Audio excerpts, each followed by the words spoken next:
আপোনালোকে ওলকচুৰ পাত এনেদৰে বনাই খাই চাইছেনে? এবাৰ খাই চাব যদি খোৱা নাই। হেল্ল' আৰু নমস্কাৰ বন্ধু বান্ধৱীসকল, কি খবৰ আপোনালোক? খবৰ নিশ্চয় ভাল, মোৰ খবৰো ভাল।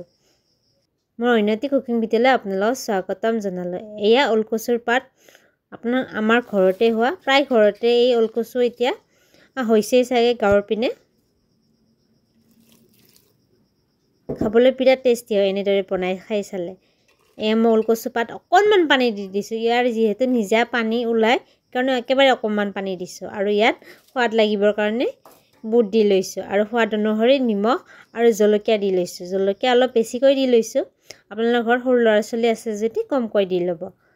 এতিয়া এইখিনি ভালদৰে বইল কৰা হ'ল। তাৰপাছত কেৰাহী এটাত তেল গৰম কৰি ইয়াত ডালচেনি দি লৈছোঁ। এনেদৰে বনাই খাই চালে মাংসৰ সোৱাদ একেবাৰে পাহৰি যাব। খাবলৈ বিৰাট সোৱাদ হয়। আমাৰ লয়াৰখনৰ পিনে এইবিধক ওলকচু বুলি কয়। আপোনালোকৰ কি বুলি কয় কমেণ্টত জনাবচোন। আৰু এতিয়া আদা নহৰু দি লৈছোঁ। এইখিনি এতিয়া ভালদৰে ভাজি ল'ম।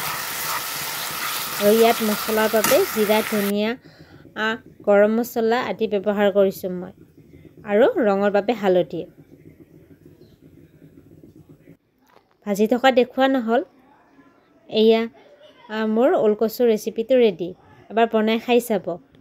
ভিডিঅ'টি ভাল পালে ছাবস্ক্ৰাইব কৰিব। আজিলৈ আহিছোঁ, আকৌ লগ পাম নতুন ভিডিঅ'ত। Bye bye.